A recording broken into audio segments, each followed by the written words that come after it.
Start recording.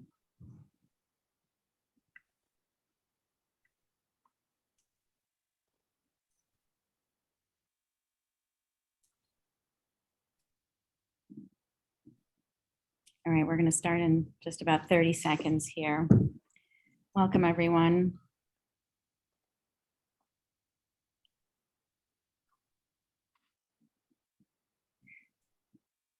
All right, well, we'll continue letting people in, but we'll start. Looks like a lot of you are here.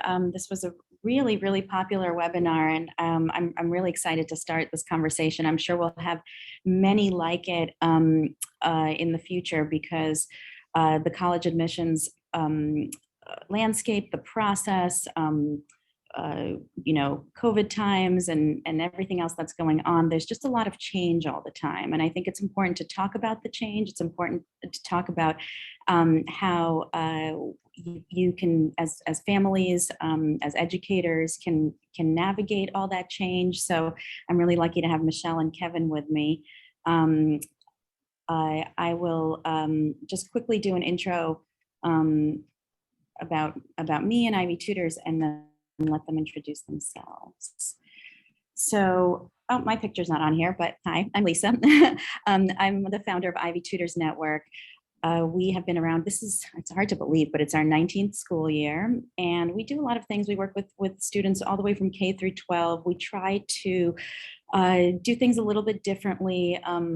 We try to provide not only tutors and college admissions coaches, but a lot of fantastic content like this, and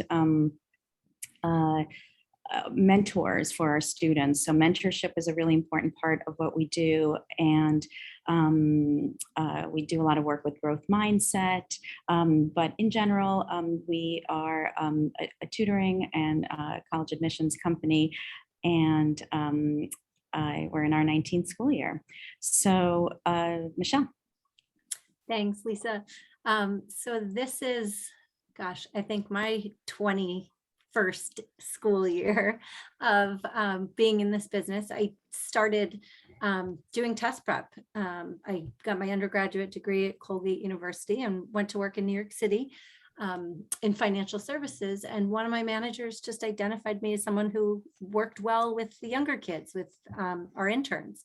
And he asked if I wanted to tutor. So I started tutoring on the side and really just fell in love with it. So ultimately, I got my master's in education from Seton Hall. And instead of becoming a teacher, I just kept tutoring and doing test prep, worked for a variety of different companies. And so many of my students would then come back to me and say, hey, can you also help me with my essays? Can you help me compile a list of schools I should apply to? So I found a program through UCLA and got my certificate in college counseling about 5 years ago. And Lisa and I linked up about that time. So I've helped Ivy with some training for their test prep, as well as done some college counseling with students through Ivy and a few webinars at this point. So happy to be here and happy to answer any questions that you guys have this evening. Yeah, we feel really lucky to work with Michelle as part of our network. Thanks, Michelle. And Kevin, tell us about yourself. Sure. First things first, Lisa, it's great to be here. And, Michelle, once again, I'm thankful for you introducing me to Lisa quite some time ago. As it says on the screen, I'm the founder of An Education Abroad. We're a consultancy that was founded about 6.5 years ago that focuses on helping students who want to leave the United States to do a full degree abroad.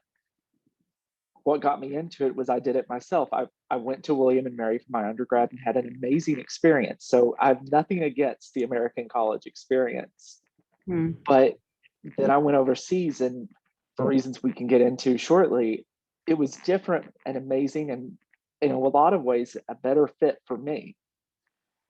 I fell into this quite honestly. I graduated my master's degree the day that Lehman Brothers declared bankruptcy. So I moved home to Washington, D.C., and suddenly all of my friends and friends of friends were interested in going abroad. And about 6 years ago, I decided to do this full time. So again, thank you for being here, and I look forward to your questions.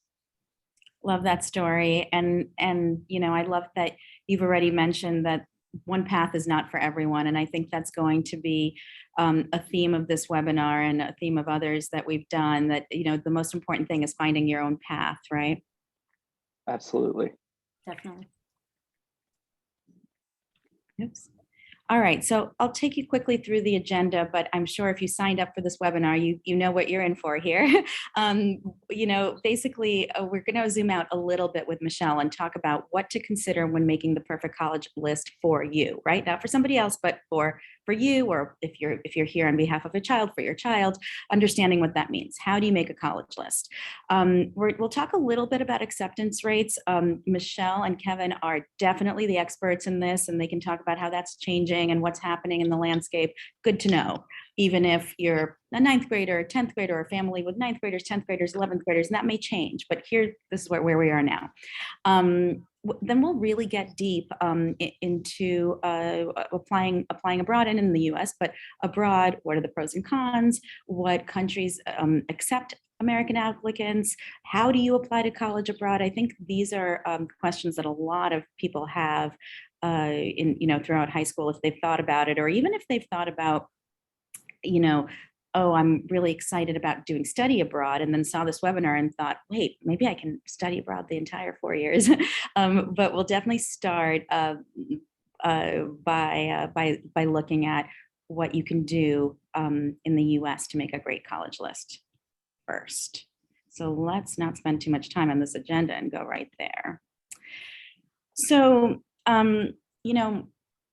the reason we thought about doing this webinar, of course, is because we get a lot of questions. Michelle, I know, and Michelle and other college admissions coaches we work with get a lot of questions about how do you find these other schools? And of course, what you see here is a slide showing Harvard University. That's a name everyone knows, right? So everybody can rattle off, 10, 20, 30 colleges that are either really famous or right in their backyard, or maybe their parents or sister or somebody went there. But there are so many more. How many are there in the US? Over 3,000 colleges in the US. Right. So how do we find those other ones that could be the perfect school for you and the amazing school for you? And that's what I think Michelle's definitely going to talk about, starting with how do colleges evaluate students. Okay, thanks so much.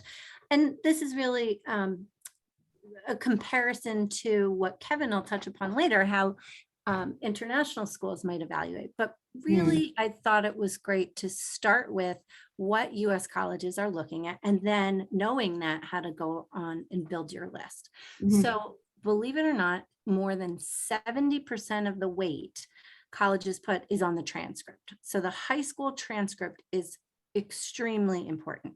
And the local admissions officers, for example, an admissions officer for Yale will be assigned to New York City. They know every single school in New York City, and they are able to decipher a student's transcript and see if they really took all the courses of the highest level of rigor. Obviously, a school like Yale is expecting that. Colleges then may evaluate test scores. They will possibly evaluate AP scores. Right now, we're in a strange environment. I think a lot of schools are going to go back and implement the necessity of having test scores. Schools in Florida and Georgia have already done so, though Harvard has agreed to continue test optional policy for several more years. So time will tell what's going to go on with the test scores, though it is still optional in most cases currently. The admissions officers will then also evaluate a student's resume or activity sheet to show that a student has been very actively involved, both in community service, work experience, volunteerism, etc. And then the actual application itself is done via the Common App, or in some cases, schools have a direct to institution application. And then there's also something called the coalition application. Those three avenues to applying are where you'll write the essays, and the essays carry a lot of weight. Oftentimes they're supplemental essays. So Lisa knows several of the students I worked with through Ivy had to write dozens of essays. I think one of them topped off at around 36 supplemental essays he had to write this season. Wow. So it often depends on the school. So that's something to keep in mind. I've had students come to me and say, I only want to apply to schools that don't have supplementals. We can find those for you too. But another measure of evaluation is also going to come from the letters of recommendation. Most often, you're going to need to supply one from your high school guidance counselor and 2 core subject teachers, but that also varies by college. So for example, Villanova will not accept any additional letters of recommendation beyond those 3, but a school like Emory will accept up to 8 additional letters of recommendation. So all of this, again, varies by school. And oftentimes schools measure demonstrated interest. So a school like Case Western University will put more weight on the fact that a student has gone to campus. And again, in times like these, it is more challenging for students to do on-campus tours, but I do have hope that campuses are going to be open again for business, for tours, and fully in the not too distant future. Oh, good. Yeah. It helps so much to go visit a school. Absolutely. So Yeah, no, this is a great zoomed out kind of look. Thank you, Michelle. yeah. And my one biggest piece of advice, Lisa, is on the next slide. Aha. I do have to say, looking for college is a little bit like dating. So I really often advise my students not to fall in love with any one college, especially the Right. popular ones. Know that there's definitely more than one right college. And so many kids today apply to the same schools. And it's even Mhm. worse when kids at the same high school apply to the same schools. So ideally, kids should think outside the box and consider less popular options and schools that will still fulfill their social, academic, and financial needs. Great, great. And how should they start that process? Or is that something you're going to talk about later? Yeah, go on to Yeah. the next slide. The current college landscape. As we mentioned before, there's over 3,000 colleges in the United States, and it has gotten more competitive to go to college. It's gotten harder as a student athlete. There's less priority or even no priority for legacies at many institutions nowadays. But the overall acceptance rate is still over 66%. And it's only 60 colleges out there that accept fewer than 20%. So there are still a lot of schools that are likelies or targets for students. And as I mentioned before, try and come up with a very balanced list. You don't want to pick all reaches when you're developing your college list. So if you don't mind, flip to the next, here, current college landscape. So we've all heard, as I mentioned before, my alma mater was Colgate. They had over 100% increase in applications last year. So Colgate's gotten very popular, but perhaps consider another school similar to Colgate, like Hamilton College, not far, also another small liberal arts school. So there are schools that are similar to the ones you might think you really want to, and those are the ones you should consider as well. So there are still colleges that are looking for you. And again, without test scores, there are a lot of things that you can demonstrate, qualitative components of your application that are going to perhaps make you very appealing to the admissions board as well. So if you flip to the next slide, I mentioned a wide net. So definitely try and apply to schools that are both likelies and targets and reaches, but also really try and identify what your interests and passions are. And when that comes through, you're being genuine, you're being real, and colleges recognize that. I had a student recently, he has just such a fascination with building bridges. He's done absolutely everything his whole life building bridges. So he wants to go into civil engineering, and he might not have the grades perhaps to get into some of the top engineering programs, but he got into UC Boulder and finished early. And now he's going on to Stanford to get his master's and presumably I would think his PhD. He just has such a love for building bridges, and that came through in his application. So really try and explore what it is that you have an interest in and demonstrate that. Yeah. How and how did the student, I'm curious how the student was able to demonstrate the love for bridges, but also how you guys found UC Boulder. So if you look at, you can just Google top engineering programs, and it's not at the top. UC Boulder is on probably the top 25, but it's got a very highly regarded program. Some of the other ones out there, I don't know if anyone's seen Don't Look Up, but Michigan State is kind of a little bit made fun of in that movie, but Michigan State has an incredible engineering department as well. It's not one of the top 10, but it has a highly regarded engineering program. So you can look at the lists.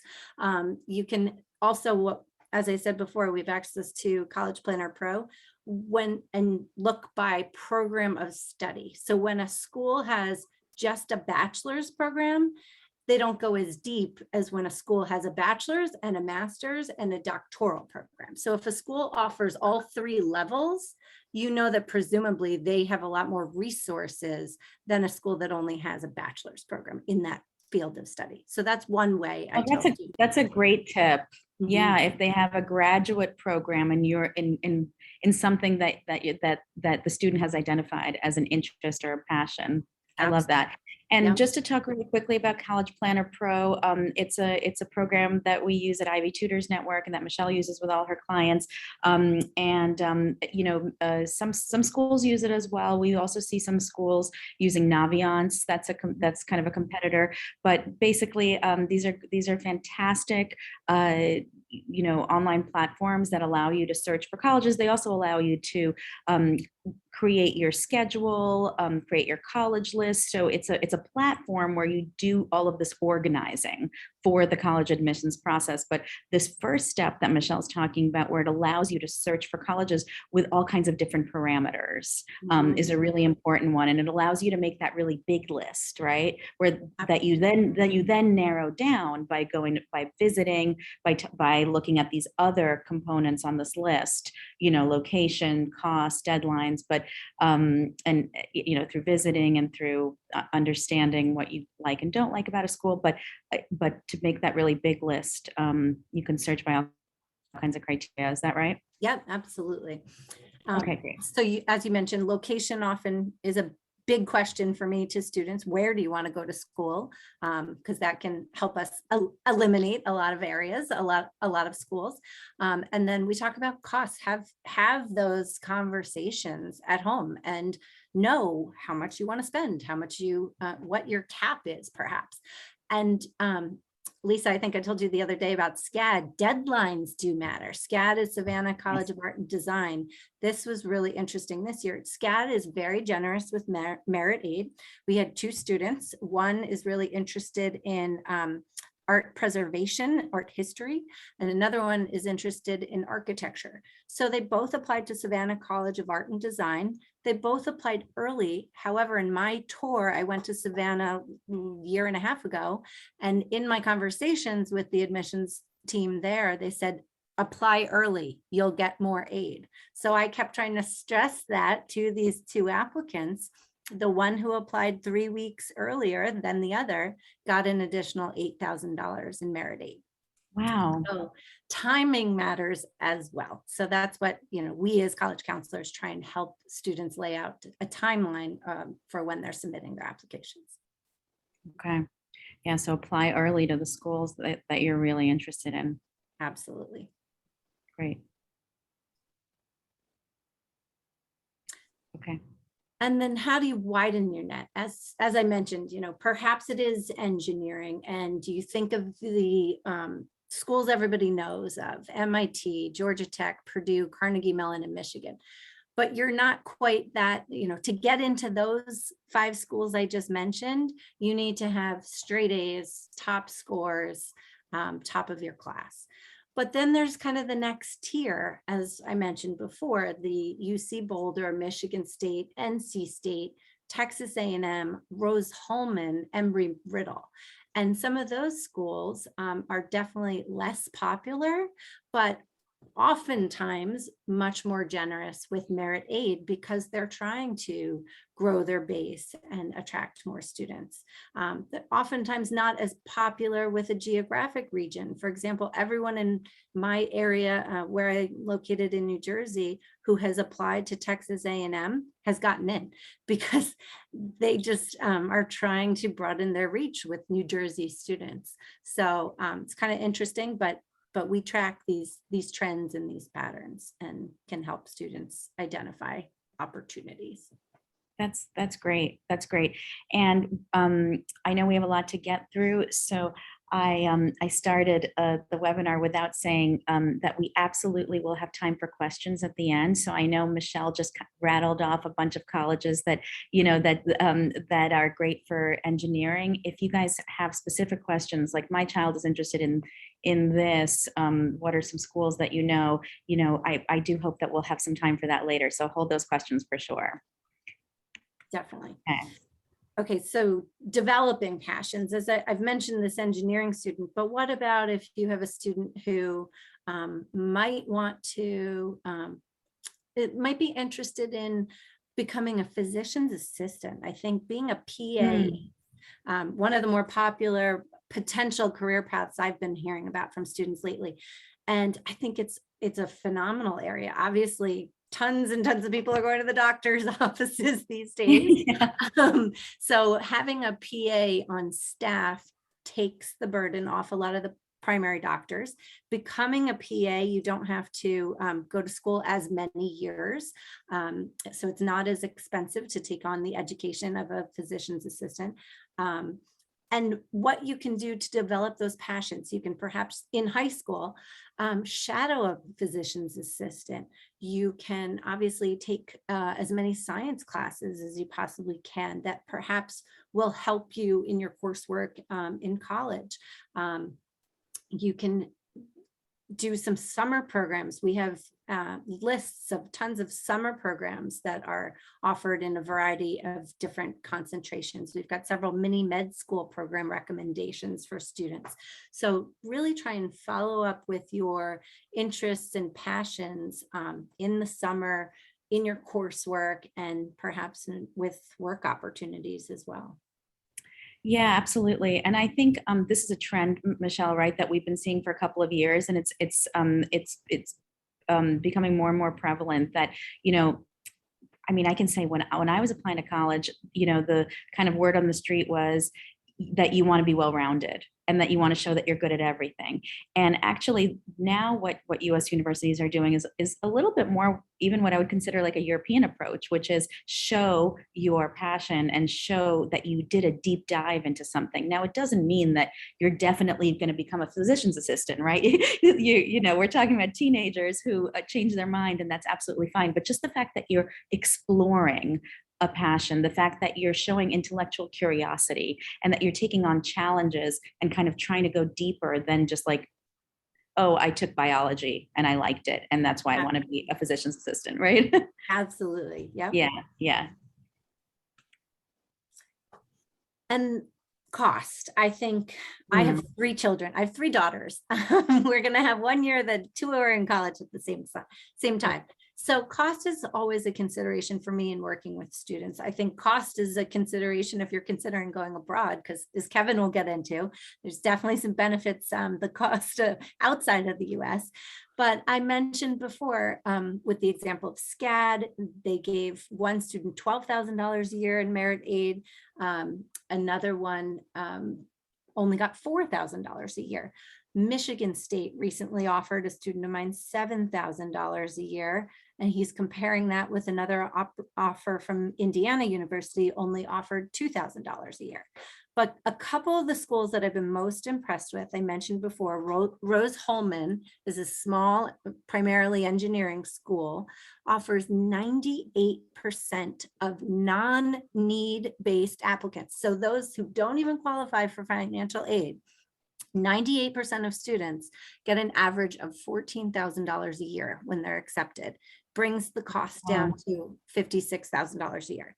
And the other school I'll mention is Denison, great school that offers 93% of non-need-based applicants an average of $22,000 and brings the cost of attendance down to $47,000. So all of my data sources are from a source called Common Data Set. These are numbers from 2020. So I'll have updated hopefully 2021 numbers soon. Okay, fantastic. Yeah, I was just going to ask if these are numbers that, or if these are lists that that families can get their hands on. You know, how do they find out if a school has a statistic like that? Like they offer, you know, 95% of the students get some kind of aid. This is Are there actually lists? published for Kevin and I, being a member of IECA, Independent Educational Consultants Association. It's a list provided to us, but Okay. I know the schools themselves are usually pretty forthright in giving that information, but we can always provide it. Yeah. Okay, great. Yeah, of course. Yeah, that sounds great. We can absolutely provide it. And I guess the other piece of advice is ask, right? Mhm. Or Google it, look it up. These are numbers that are available. Yep. Okay, fantastic. We touched a bit on location earlier as well. Yeah, so the landscape in the US, obviously, I just wanted to mention variety of options, perhaps going to a community college or going to a community college while you're still in high school, dual enrollment, perhaps taking an Arabic class. As Kevin, I believe, might be, are you fluent in Arabic or pretty close? I'm not going to say that I'm fluent because someone will appear who's it's their native language, but once upon a time I could speak it quite well. So there are community Yeah. colleges that might offer foreign language classes, or perhaps you wanted to take just a class that furthers an interest of yours at a community college. But obviously community colleges are typically based by county, at least here in New Jersey. Then there's state schools, which are typically less costly than private colleges. Then obviously there's alternatives such as vocational schools. There are online options. Hopefully students won't be forced to do online courses going forward, but I think the preference for most college students is in person. And then Kevin will speak more about locations outside of yes. Yes, then there's that whole location right outside of the US. Yeah, and I will say that that what, you know, in 18 years of running Ivy Tutors Network and seeing, you know, thousands of students get accepted to colleges, and then touching base with them and seeing how they're doing, location is something that's really important to think about in advance. It's one of the things that I think it's the biggest thing that, you know, keeps students from maybe having the best college experience. If they didn't think about, maybe they thought they got into the best engineering program. We keep using engineering as an example, but they got into the best engineering program and were super excited about the school, but didn't think about the fact that, you know, city life wasn't for them, or that, you know, that country life was going to be really, really hard for them and lonely because they came from the city, or, you know, this is such an important thing to think about because you're living there for 4 years, definitely. Hopefully, as long as they're in person. Yeah, definitely. Yeah. And then deadlines. I just wanted to clarify, this is one thing I think for if we have freshmen and sophomores, they're not as familiar with the deadlines, but in the US, there's early action, early decision, regular decision, and rolling. So the difference between early action and early action is non-binding, early decision is binding. So if you apply to a school early decision, it typically does increase your chances of admission by about 10 to 15%. Usually a little bit less with early action. Colleges want to know that they have students committed early on to attend their school, to fill their pools. And then regular decision obviously is at a later date, and rolling as, as the applications roll in, they'll give you their notification usually in a few weeks. And the whole system is a little bit different outside of this country. So again, Kevin will touch on that. Right. All right. Looks like we're making it to that going abroad part of this webinar. I think there's so much more to say about, we can go on forever about about admissions both in the U.S. and abroad.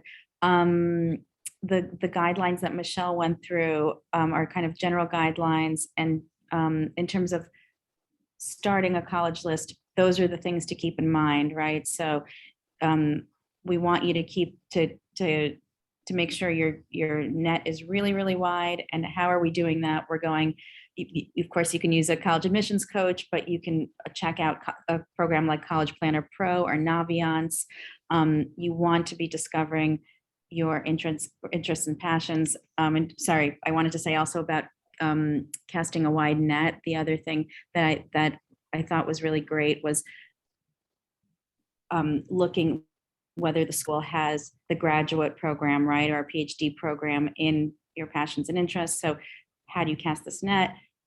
You look that way. And the other thing I think is important to reiterate is that there are lists, and you should use Google. Google is your friend.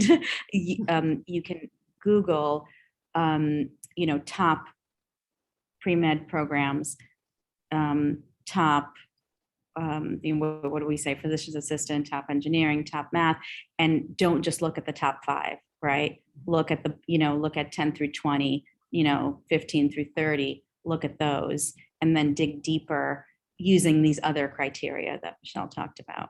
Love it, love it, love it. That's how you start, right? And then there's so much to go after that. There's a lot more. All right, so going abroad, this is a big topic, a scary one for a lot of people, but Kevin's going to make it less scary for us, right? Well, I'll make it as less scary as possible. Okay. I'm not going to be held accountable for standing there at the airport while your son or daughter gets on a plane. That's between you and them. I play no role in that. But something, All right, I just wanted to emphasize again is, and Michelle did a great job of it, and Lisa underlined it earlier, is this is not a one-size-fits-all process. There are plenty of students who are very academically talented and you think would be a perfect candidate for going abroad, and it's the worst possible idea for them. Meanwhile, there are students who may struggle and you may think, how are they going to handle being abroad? But it turns out to be the best thing for them. So this is really one of those things that, weighing the pros and cons, which we'll get into some very, the view from 10,000 feet here in just a moment. But I think a crucial part of this, and to zoom out even further, is bear in mind that a university, especially a public university here in the United States, checks a lot of boxes.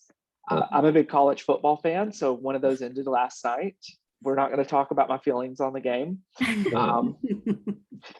But that might be abundantly clear when I say that, for example, my wife, who is an Auburn University grad, so Alabama's big rival, Auburn's primary role in the state, besides education, is agricultural extension, which is very important in a lot of southern and midwestern states. So meanwhile, overseas, especially in Europe, there's this idea that universities should just do research and education. So it is a different mindset, and that explains some of the quirks you're likely going to see. So we'll go ahead and jump into the pros and cons. All right. And I think the biggest pros to this are the increased focus and the decreased time to degree. Typically, not always, but typically a degree overseas, especially in some place like the UK or the Netherlands or Ireland or Spain or Italy, takes 3 years. And there are a few reasons for this. The first and probably the most obvious is that you don't spend time on general education classes. They assume that if you're in university, you know how to write. And if you're not able to write, then you should fix that before you get to university. Whether or not you agree with that sentiment is completely up to you. And again, this is one of those things where it can be a matter of opinion. Additionally, there's no real holistic admissions process.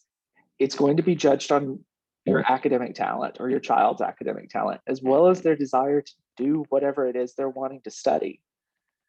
And the way they do this, and this is something that's really controversial, and it's been controversial here in the US for several years, and it's coming to a head, is standardized testing. AP and IB exams are of the utmost importance, especially at elite universities.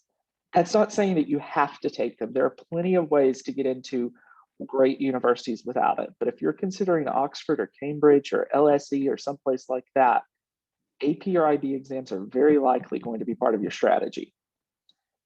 Now, there are some disadvantages too.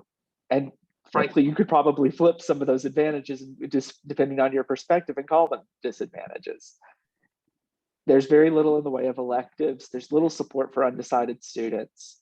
But the two that stick out the most for a lot of people are the shift in how extracurriculars are viewed. There's nowhere near the intercollegiate sports aspect that there is here in the United States. So if tailgating and cheering on your team is something that's important to you for your college experience or your child's college experience, this isn't for you, more than likely.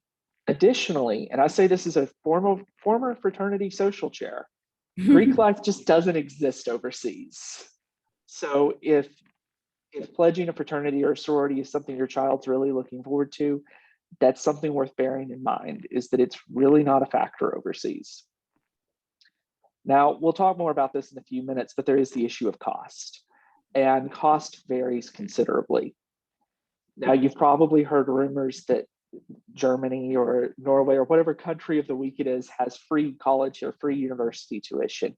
And in a lot of cases, that's true, but there are still fees involved, and those can get up to €500 a year. But there's also living expenses, which can be at a minimum of around $1,000 a month. So it's not going to be free, even if you're not paying for tuition. Meanwhile, in the UK, and we'll belabor this point a bit more shortly, it varies considerably. But the big thing is there's not a lot of merit aid available, and there's not a lot of need-based aid for Americans. The thought being that the need-based aid they have available should be better spent for people coming from countries that don't have some of the assets we have here. That doesn't mean that it's always going to be more expensive, though. Now, you're probably wondering if I still have your attention at this point about the application process. And in some ways, it's quite different. High school transcripts, depending on the country and the institution, may or may not be important. Most places where they are important, they just want to know that you got to be at least a 3.0.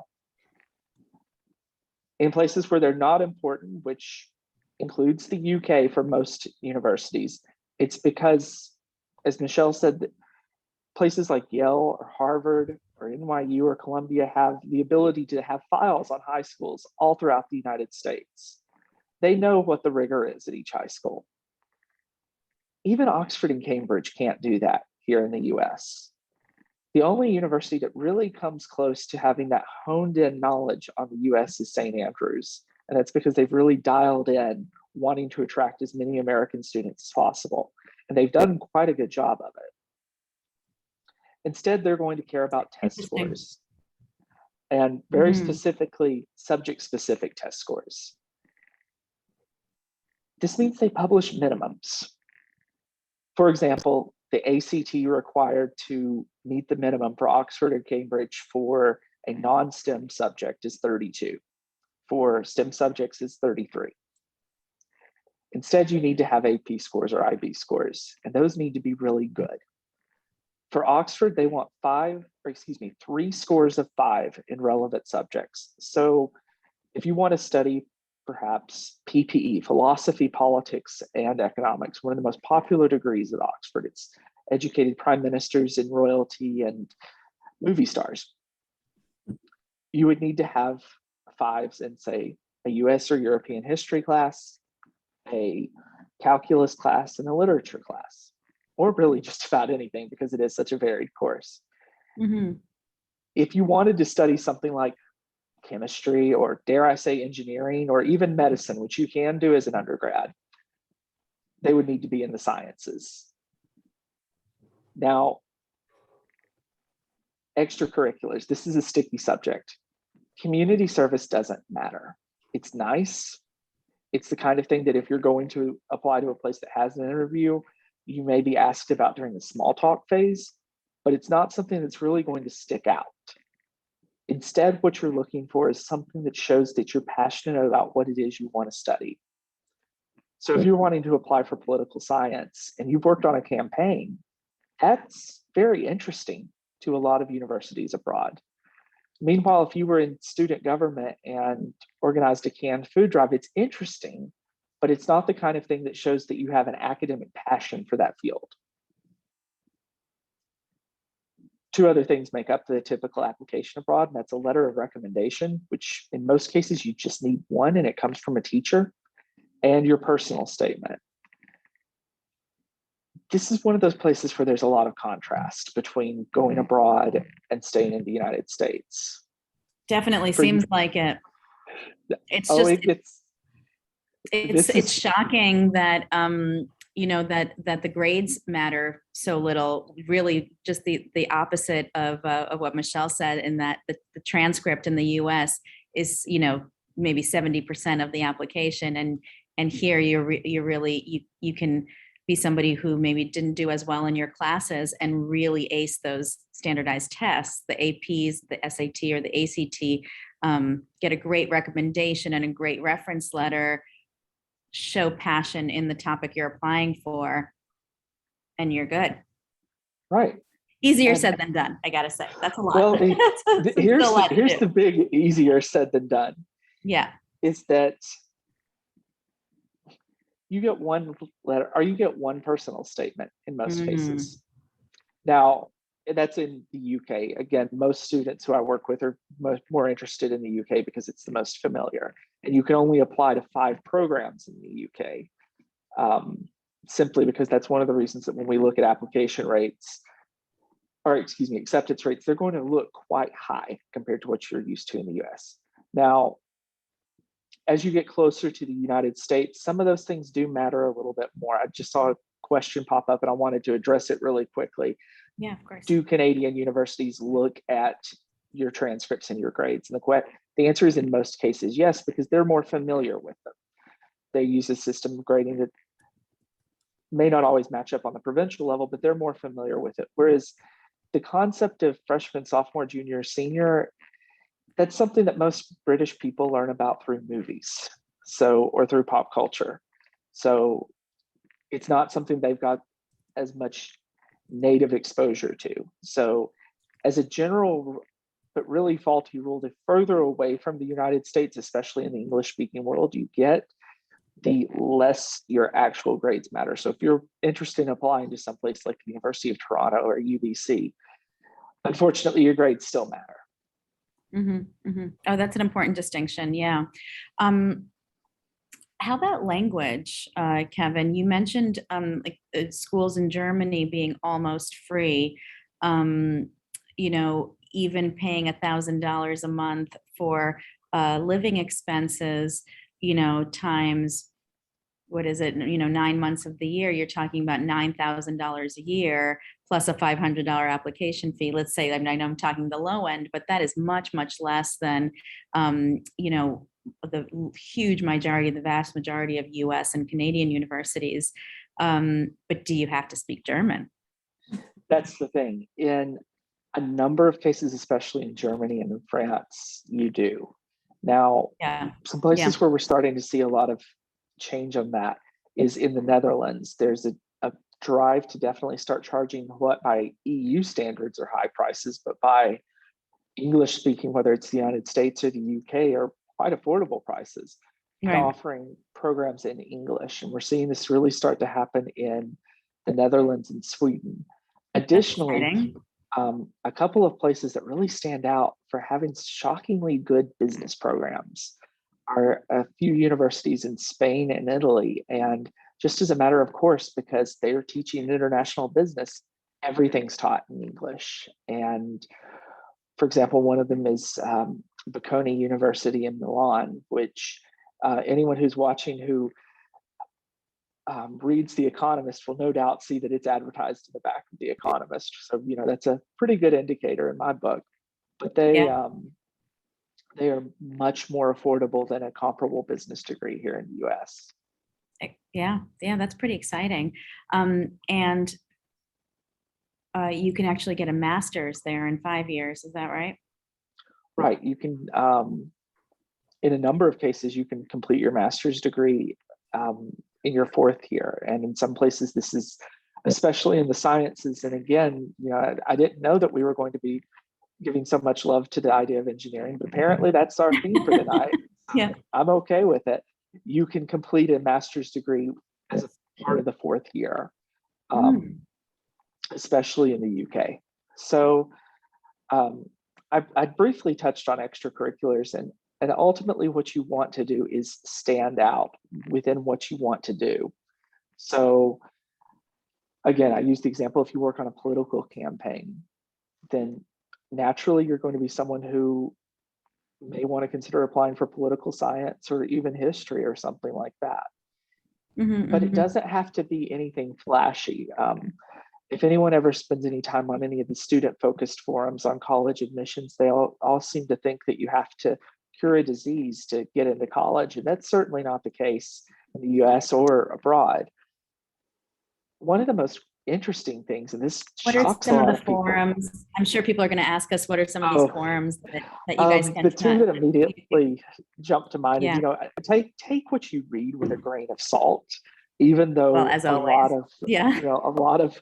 a lot of professionals do hang out in these places and try to stem the tide. But the two that jump to mind are College Confidential and then the Applying to College subreddit on Reddit. But take what you read with a grain of salt. But what's interesting to me is it's really one of those things where what you was see the subreddit one? Oh, I'm so sorry. Applying to college. Yeah.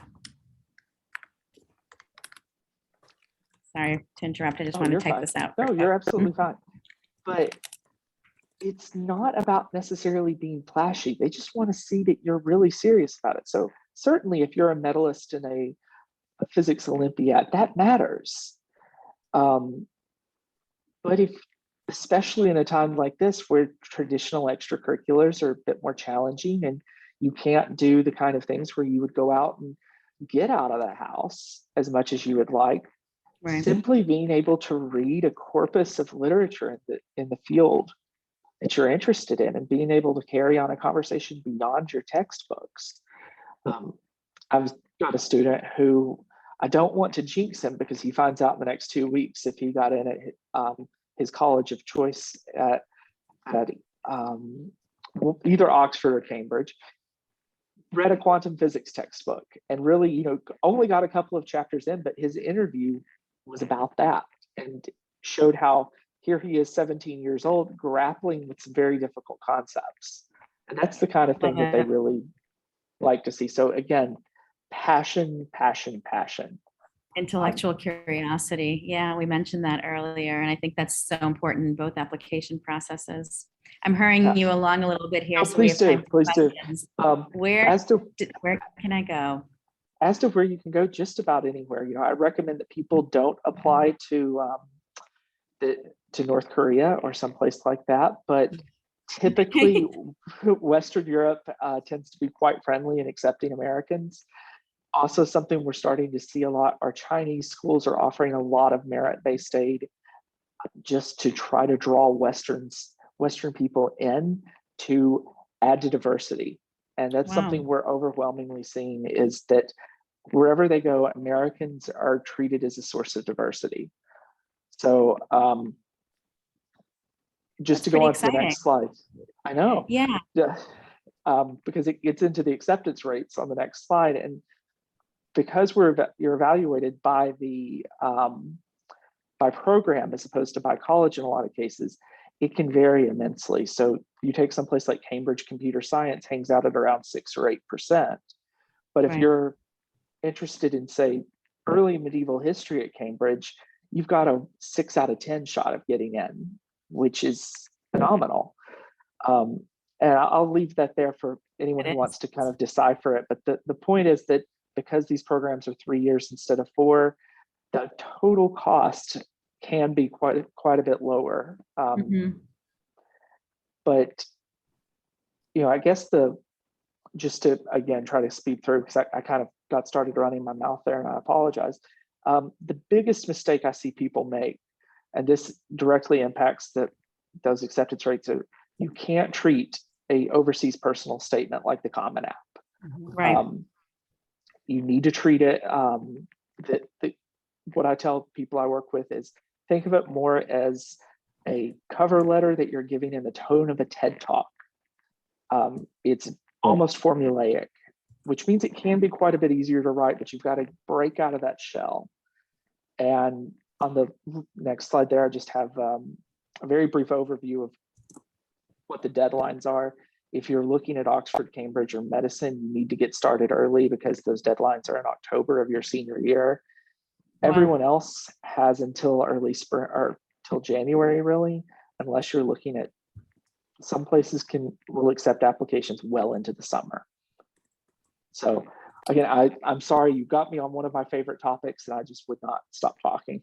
Oh, not at all. I think both of you are just such a wealth of information, and I think this webinar, this hour, seems to be going by and so quickly for me, and I'm sure others feel it as well, because there's so much to discuss here. So I think what we were able to do here, and I hope it's valuable to folks, is give you an intro, and to get you started. So if you're a 9th, a 10th, and 11th grader, and you're starting to think about some of these things, how should I make my college list? Should I think about universities abroad? We've given you a bit of an overview of how you can start both of those processes and how those processes differ.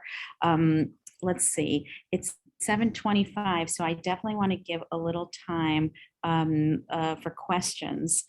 Unless, is there anything else? I'll put this up. These are ways to contact us, and Michelle works with Ivy Tutors Network, so you guys can get in touch with me, and I'll put you in touch with Michelle. And you have Kevin's information there as well, but I'll see if we have any questions here in the chat. And Kevin and Michelle, also, I don't want to cut you off if there are other things that, any closing remarks. Should we start with questions? Sure. Okay, we did have a question about Canadian universities. Kevin answered that, and then Michelle also added that most universities look at grades and standardized tests. As an example, McGill, which I know is a super popular one, requires a 1400 SAT for an engineering acceptance. And it varies by program of study. So you can go on McGill's website and see specifically the requirements. It's very, it's not like a bit of the veil that the United States colleges are behind. I find the Canadian schools are much more honest and upfront as far as the requirements. This is what you need in order to be accepted. And so it's laid out on all of their websites. So I would say the 3 that I've had the most interest in Canada are McGill, University of Toronto, and University of British Columbia. Same here, absolutely. Yeah, great. Looking for ideas for schools for environmental science or engineering. I'll jump in, and Kevin, please feel free to add. Obviously, it depends on your student. The top schools for both, I would say Stanford is always up there for engineering as well as for environmental science. So you can pull up the lists, you can see, but another way to explore, and as Lisa said before, go down the list, but another way to find options, not only from College Planner Pro, but look at the faculty. So say, believe it or not, Columbia is listed in the top 5 for environmental science. Now, if I was really into environmental science, I don't think I'd want to go to school in New York City. I might want to be somewhere else where I'm more in the environment. But so you can look at the faculty at Columbia. the chair of the department, where did they study? Where did they get their degrees from? So those are the Great people tip. that are the most highly regarded in their field. Find out where they studied. So I always find sources of inspiration there as well. Love it. Kevin, did you want to add to the business and engineering schools? Sorry, So sorry. It was business was another question, but this first person asked for environmental science and engineering. definitely, I think that again, it really depends on the student, and it's not even a matter of location. I've got a couple of students who I'm working with right now who are very interested in the environment, and one wants to take a more policy driven approach. She wants to get in and start changing policies because she thinks that's the most effective route. So, but she still wants to have the scientific gravitas to be able to prove that she knows what she's talking about. So someplace she's looking at is University College London has a program where you can essentially double major in science, including a number of courses in environmental engineering and policy or any of the other arts. So it's giving her that ability to do both. So someone else, for example, just wants to do the environment and combine it with a love of photography. So that doesn't fit so well being in central London. So she's looking more at St. Andrews or Durham University, which gives her the chance to get out a little bit more and explore. Interesting. Smaller colleges with really interesting study abroad programs. Michelle, this one's for you. Or maybe both of you have thoughts on this. I would say, I mean, I loved my experience at Colgate. I studied abroad in the south of France. I was in Cannes for the 50th annual film festival, and Great. I was able to travel all over. So I think Colgate really encourages its students to get out and to study abroad. My husband went to Lehigh, and Lehigh offers not only you could study abroad in the spring or in the fall, you could also study abroad in the summer. So he went to Brussels in the summer session. It was a much more condensed study abroad program, but I thought that's a great option, especially perhaps for student athletes that have to be on campus during the traditional times of study abroad. Mm-hmm. And I think that too, that it's just barely outside my wheelhouse because it still deals with American admissions, but two that jump out to me from my own private experience are William and Mary's new program with St. Andrews, and then Columbia has programs, I believe, with LSE and Sciences Po in Paris, where you can get a dual degree at both. So, for example, the William and Mary degree gives you, they call it the BA in International Honors, and you study the same subject, but you get the British depth along with the American breadth. And obviously the Columbia program at Sciences Po is partially in French. So it's a chance to further stand out. Right. Before we lose you, Michelle, because I know you have a hard stop, looking for a school with a good dance program as well as strong academics. Any thoughts on that? Oh, I have a student at Tisch, NYU. She's actually appeared in a couple Britney Spears videos as well. So I don't know if that's the type of dance that you're perhaps looking for. But again, there are a ton of schools for performing arts. Another student of mine is at Roosevelt right now in Chicago. So again, it varies by region, but happy to help and get more specific depending on a student's interests. Okay, great. Yeah, so whoever's looking at those dance programs, if you could email us and we can get more specific, that would be great. Michelle, if you have to jump, you can wave goodbye to us. Kevin, do you have time for a couple more questions? Sorry to run. Okay. Great to see you all. Thank you so much. Take care, Michelle. Good Super to see informative you. as always. Sure, I've got a few extra minutes. So great. We're getting some really wonderful questions here. Great college that offers financial aid in Israel.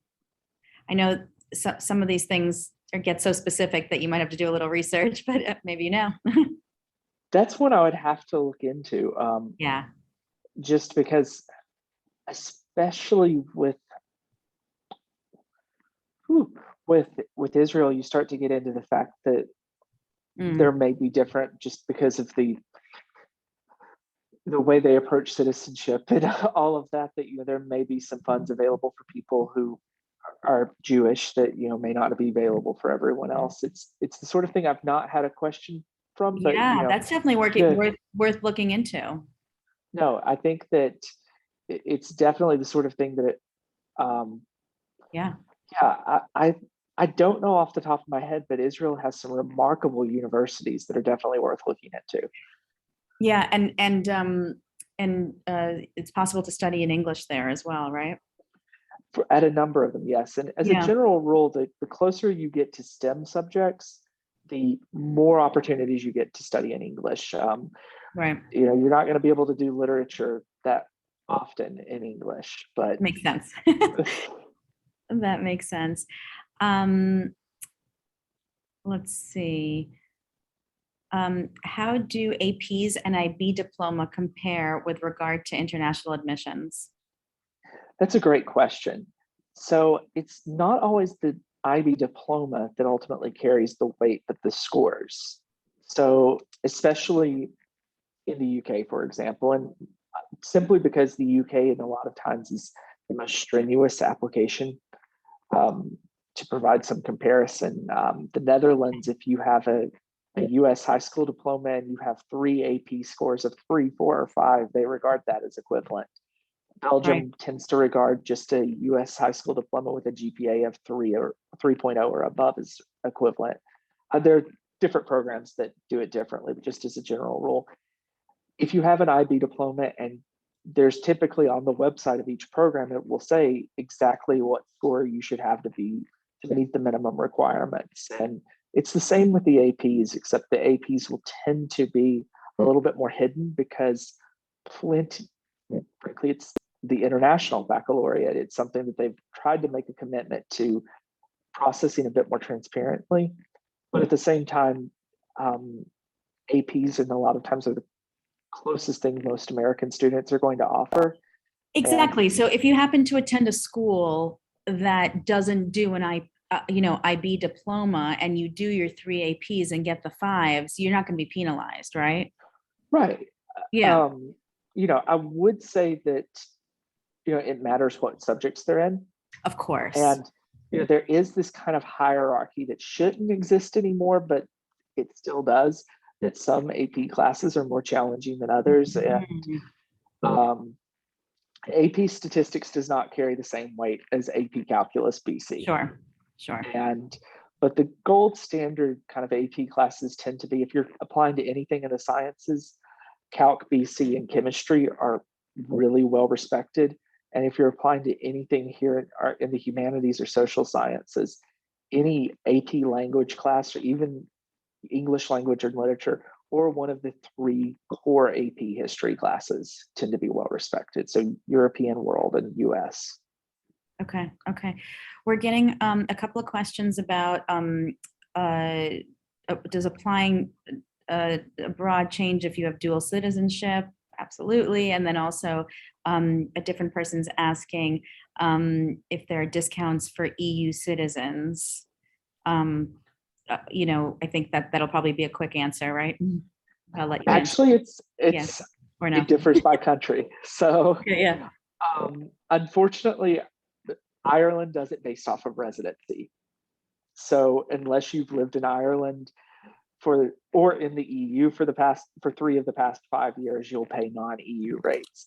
Other countries in the EU do it just based off citizenship. So Amsterdam, Spain, Sweden, and Italy, which tend to be the places that a lot of people who hold EU citizenship, but it may be because they have a grandparent who is Italian or someone who, their mom was German or is German or something.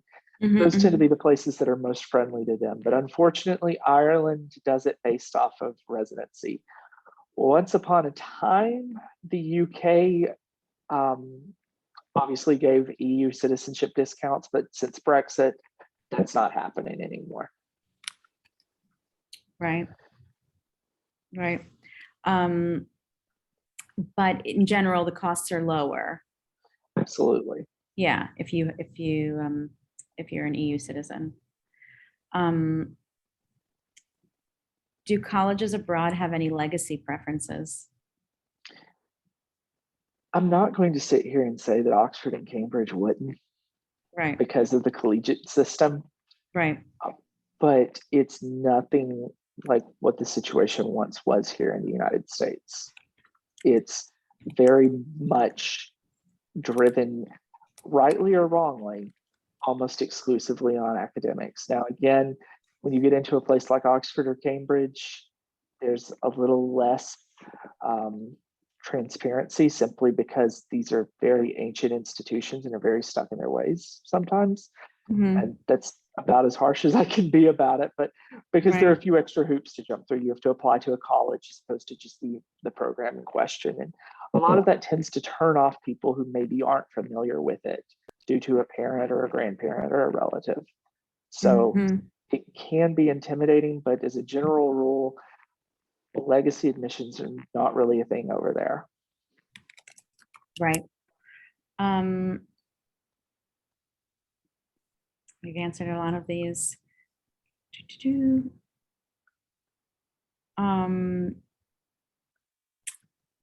Somebody's asking, what are some main reasons that kids apply abroad? I think, you know, maybe that person missed the beginning, part of the beginning, but we can summarize quickly in just a couple of minutes. I think we'll have to end, you know, in about 2 minutes, but, you know, they're asking, what are some of the major reasons to apply, and is it less competitive?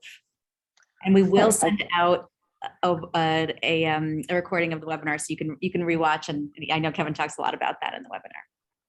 Yeah, so it's any number of reasons. I've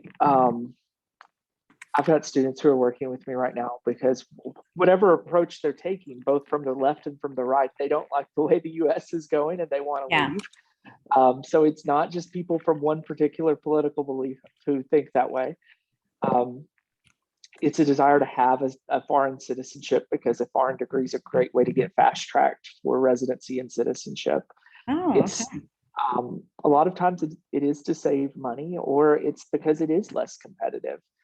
You know, I have the graph and it's kind of all over the place because I tried to put too much in it, but the kind of takeaway is if you want to study something like business at the University of Texas, I'm in Dallas, so that's the first place that comes to mind, you've got no more than a 22% acceptance rate given the year, something like that. I have a friend who does only University of Texas Business School admissions. That's how competitive it is.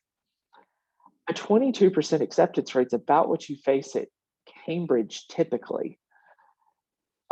If you're interested in studying something like history or a foreign language or music, it gets well above 40%. Now, of course, if you're interested in economics or political science or computer science or management, it's going to be lower because those are more competitive subjects. So any number of reasons people will want to go abroad.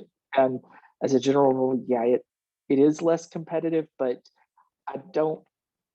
there should be an and. That shouldn't be your sole reason.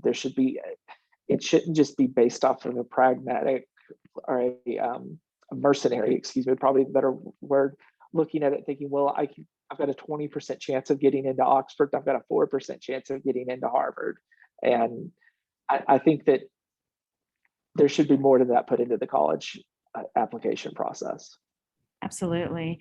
What an incredible experience to go live abroad for 3 years.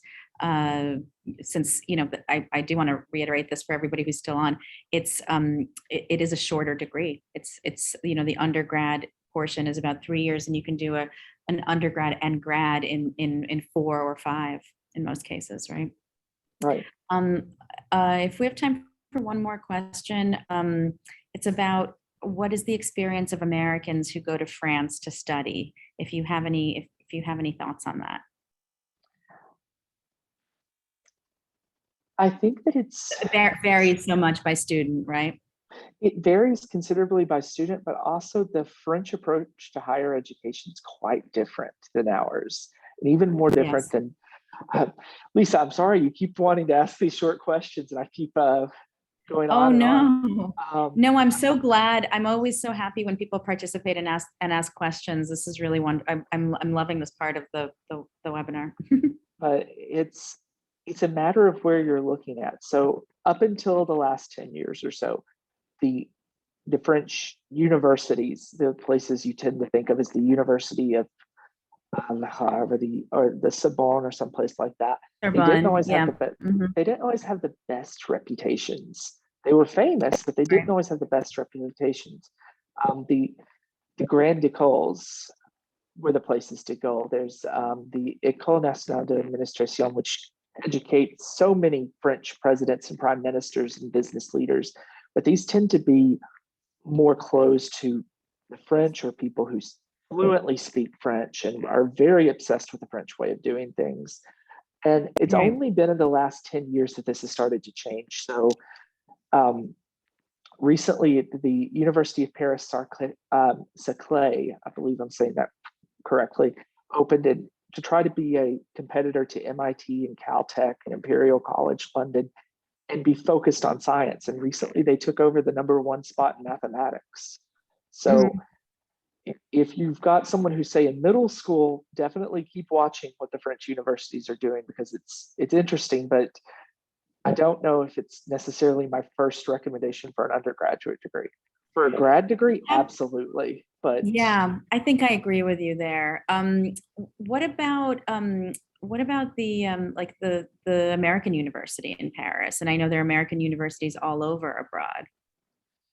so this is a great question. And I think they're amazing places to do a study abroad, because the smooth transition of getting credits transferred back to your home institution, you don't want to go abroad and then find out that half of your credits don't transfer. But simply because of the size of a lot of these places, I don't know if they're necessarily the best place to spend 3 or 4 years. And also, one of the I want to highlight that I'm speaking mainly to the European ones. The Right. American University in Beirut and the American University in Cairo are completely different monsters. The AUB in Beirut is one of the oldest universities in Lebanon. The American University of Cairo is very well regarded throughout the Arab world. But for some of these smaller places, I think you've got to ask yourself, you're wanting to go overseas, you're wanting to do all this, are you really making the best? Do you want to study abroad, or do you want a degree abroad? And if you decide that you want a degree abroad, but you want to be abroad, I think the best of them is the American University in Paris. Right, right. So this is so helpful, and I feel like we could talk. We can talk for hours. I did want to. I wanted to add, if that person who asked about France is still there, that we hear a lot from people who study abroad in Paris, that it is a, as Kevin said, France is a difficult transition because the way that classes are taught is so different. One thing that we hear a lot about is students having to do presentations in class. Is a big part of the system there. In other words, almost every class, students are asked to lead a class, and it's just if you're French, you've been brought up since middle school having to do this, and the format. The professor doesn't do as much of the work in that regard, and there are students presenting and teaching the information, and you're going to be asked to do this often in French, right? So it's something to learn and get used to before going, because it's just so different than the way we do things here. I guess that's a summary. We can get more into it. Like all of these topics, we can get so much deeper into all these topics. I just want to thank Kevin again so much. This was so informative. My pleasure. You guys can get in touch with us right there. You have that all in front of you. Take a screenshot, and everybody will get a link to this recording. Hope to see you guys again. Hope to hear from you, and I hope this was helpful. Thank you. Thank you.